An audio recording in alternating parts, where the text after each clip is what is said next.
Hello বন্ধুরা, আসসালামু আলাইকুম। কেমন আছেন আপনারা? আজকে আপনাদের সাথে একটা বিষয় শেয়ার করতে আসলাম। জানি না কথাগুলো আপনারা কে কীভাবে নেবেন। তবে যদি কোনো ভুল বলে থাকি তবে অবশ্যই ক্ষমা সুন্দর দৃষ্টিতে দেখবেন। আমরা সকলেই জানি সময় ও স্রোত কারোর জন্য অপেক্ষা করে না।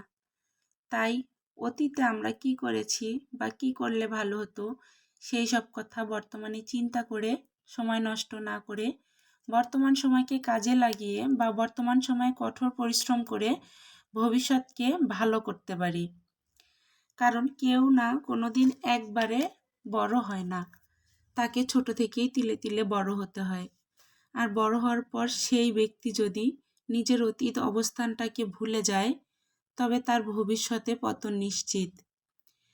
কারণ আমাদের অতীত ও বর্তমান নিয়েই ভবিষ্যৎ তৈরি হয়। তাই ভবিষ্যৎকে সুন্দর করতে বর্তমান সময়কে কাজে লাগাতে হয়।